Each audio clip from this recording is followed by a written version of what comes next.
uko iminsi ikomeje kugenda niko ikirere gikomeje kwijima muri Kenya. Kuva mu cyumweru gishize imihanda ya Nairobi, Mombasa, Kisumu n'ahandi henshi harumvikana amajwi y'abaturage batera hejuru basaba impinduka n'amajwi yuzuye uburakari, imiborogo n'amarira. Abaturage bari mu myigaragambyo idasanzwe ndetse ikomeye kurusha igihugu kigeze kubona mu myaka ya vuba iheruka. Ariko sibyo byose byatangiriye he? Ikaze ndakwibutsa gukora subscribe niba utarayikora kugira ngo amakuru agezweho ujye uhita uyabonera igihe. Tariki ya 18 Kamena 2025 ni itariki izahora yibukwa mu mitima ya benshi, cyane abakoresha imbuga nkoranyambaga n'abaharanira uburenganzira bwa muntu. Albert Ojwang, umusore w'imyaka 22 wari umunyeshuri muri kaminuza ya Nairobi wari uzwi cyane kuri TikTok na Twitter kubera ubuhanga bwe mu kwamagana ruswa n'akarengane, yaguye mu maboko y'abapolisi nyuma yo gufatwa ari mu myigaragambyo y'amahoro. Abari aho bakavuga ko yakubiswe kugeza apfuye. Urupfu rwe rwaciye igikuba. Abaturage benshi bavuga ko urupfu rwe ari ikimenyetso ko ubutegetsi bwirengagiza ubuzima bw'abantu aho muri Kenya. Ibyo rero byabaye nko gukoza agati mu ntozi, kuko abaturage batangiye kwiyegeranya bashyiraho ibizwi nka hashtag byo gukoresha ku mbuga nkoranyambaga, harimo Justice for Ojwang, Ruto must go, Reject Finance Bill ndetse n'izindi bihereye ku mbuga nkoranyambaga. Uwo ni wo muriro wateje imyigaragambyo ikomeje gufata indi ntera, ariko si urupfu rwa Ojwang gusa. Mu mpera za Gicurasi 2025 leta ya Perezida William Ruto yari imaze gutangaza umushinga w'itegeko ry'imisoro w'2025 mu ndimi z'amahanga Finance Bill 2025.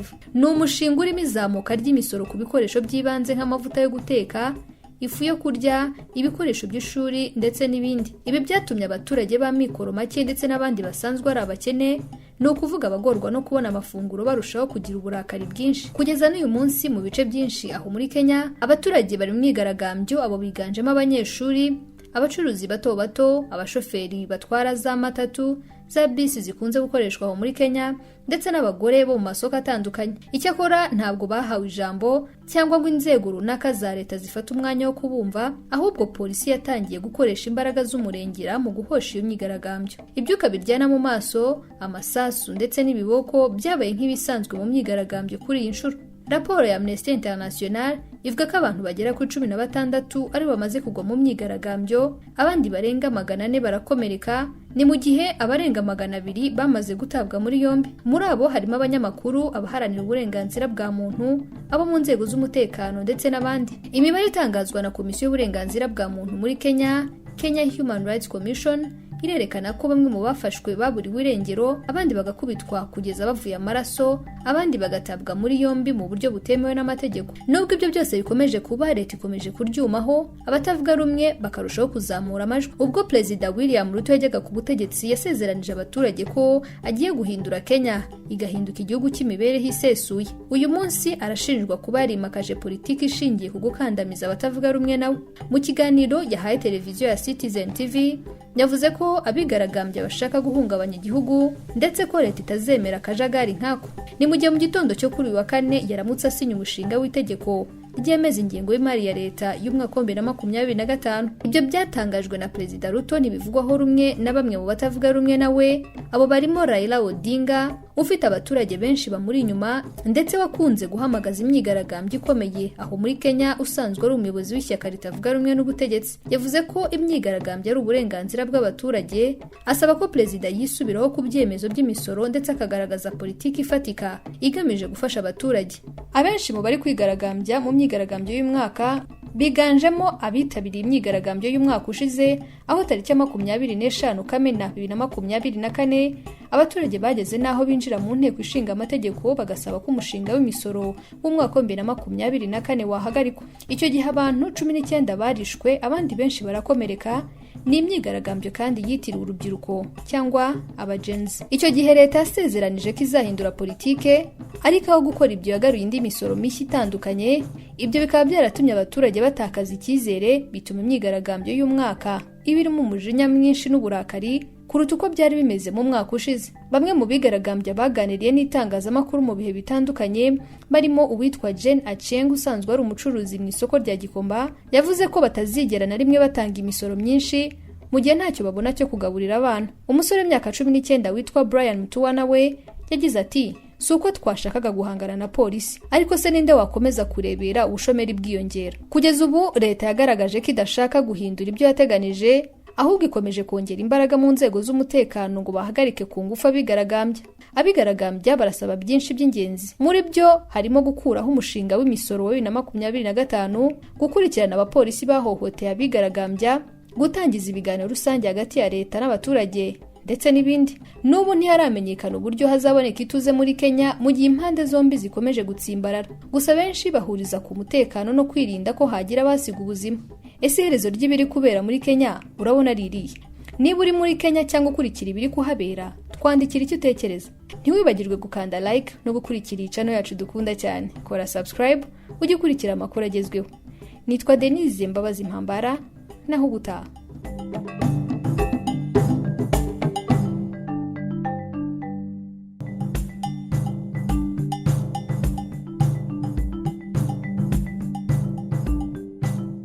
Uko iminsi ikomeje kugenda niko ikirere gikomeje kwijima muri Kenya. Kuva mu cyumweru gishize imihanda ya Nairobi, Mombasa, Kisumu n'ahandi henshi harumvikana amajwi y'abaturage batera hejuru basaba impinduka n'amajwi yuzuye uburakari, imiborogo n'amarira. Abaturage bari mu myigaragambyo idasanzwe ndetse ikomeye kurusha igihugu kigeze kubona mu myaka ya vuba iheruka. Ariko sibyo byose byatangiriye he? Ikaze, ndakwibutsa gukora subscribe niba utarayikora kugira ngo amakuru agezweho ujye uhita uyabonera igihe.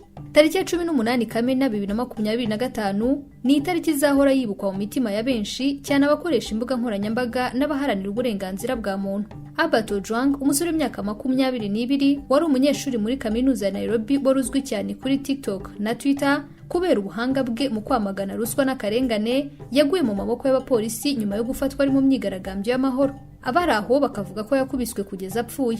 Urupfu rwe rwaciye igikuba.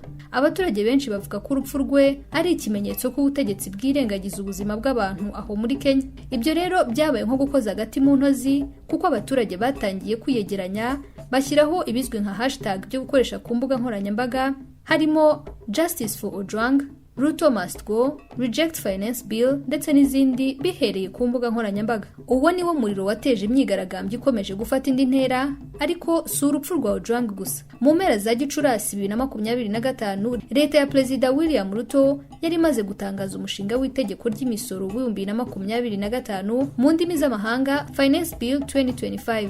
Ni umushinga urimo izamuka ry'imisoro ku bikoresho by'ibanze nk'amavuta yo guteka, ifu yo kurya, ibikoresho by'ishuri ndetse n'ibindi. Ibi byatumye abaturage ba mikoro make ndetse n'abandi basanzwe ari abakene, ni ukuvuga abagorwa no kubona amafunguro, barushaho kugira uburakari bwinshi. Kugeza n'uyu munsi mu bice byinshi aho muri Kenya, abaturage bari mu myigaragambyo, abo biganjemo abanyeshuri, abacuruzi bato bato, abashoferi batwara za matatu, za bisi zikunze gukoreshwa aho muri Kenya, ndetse n'abagore bo mu masoko atandukanye. Icyakora ntabwo bahawe ijambo cyangwa ngo inzego runaka za leta zifata umwanya wo kubumva, ahubwo polisi yatangiye gukoresha imbaraga z'umurengera mu guhosha iyo myigaragambyo. Ibyuka biryana mu maso, amasasu ndetse n'ibiboko byabaye nk'ibisanzwe mu myigaragambyo kuri iyi nshuro.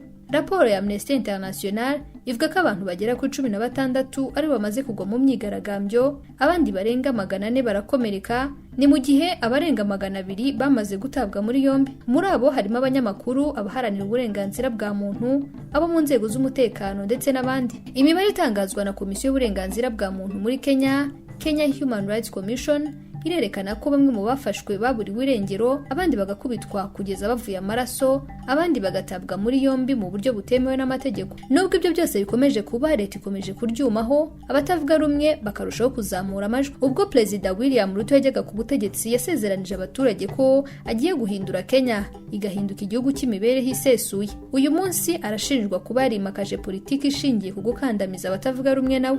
Mu kiganiro yahaye televiziyo ya Citizen TV, yavuze ko abigaragambya bashaka guhungabanya igihugu ndetse ko leta itazemera akajagari nkako.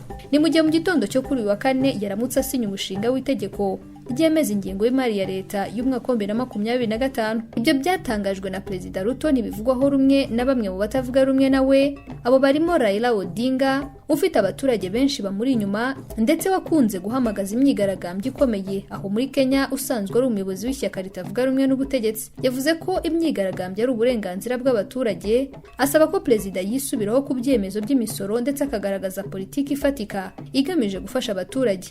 Abenshi mu bari kwigaragambya mu myigaragambyo y'umwaka biganjemo abitabiriye imyigaragambyo y'umwaka ushize, aho tariki ya 25 Kamena 2024 abaturage bageze naho binjira mu nteko ishinga amategeko bagasaba ko umushinga w'imisoro w'umwaka wa 2024 wahagarikwa. Icyo gihe abantu 19 barishwe, abandi benshi barakomereka.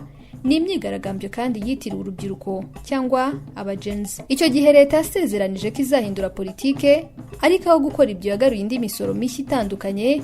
Ibyo bikaba byaratumye abaturage batakaza icyizere, bituma imyigaragambyo y'umwaka ibirimo umujinya mwinshi n'uburakari kuruta uko byari bimeze mu mwaka ushize. Bamwe mu bigaragambya baganiriye n'itangazamakuru mu bihe bitandukanye, barimo uwitwa Jen Acheng usanzwe ari umucuruzi mu isoko rya Gikomba, yavuze ko batazigera na rimwe batanga imisoro myinshi mu gihe ntacyo babona cyo kugaburira abana. Umusore w'imyaka 19 witwa Brian Mutuwana we yagize ati, si uko twashakaga guhangana na polisi, ariko se ninde wakomeza kurebera ubushomeri bwiyongera? Kugeza ubu leta yagaragaje ko idashaka guhindura ibyo yateganije, ahubwo ikomeje kongera imbaraga mu nzego z'umutekano ngo bahagarike ku ngufu abigaragambya. Abigaragambya barasaba byinshi by'ingenzi, muri byo harimo gukuraho umushinga w'imisoro wa 2025, gukurikirana abapolisi bahohoteye abigaragambya, gutangiza ibiganiro rusange hagati ya leta n'abaturage ndetse n'ibindi. N'ubu ntiharamenyekana uburyo hazaboneka ituze muri Kenya mu gihe impande zombi zikomeje gutsimbarara. Gusa benshi bahuriza ku mutekano no kwirinda ko hagira abasiga ubuzima. Ese iherezo ry'ibiri kubera muri Kenya urabona ririye? Niba uri muri Kenya cyangwa ukurikira ibiri kuhabera, twandikira icyo utekereza. Ntiwibagirwe gukanda like no gukurikira iyi channel yacu dukunda cyane. Kora subscribe ujye ukurikira amakuru agezweho. Nitwa Denise Mbabazi Mpambara, naho gutaha.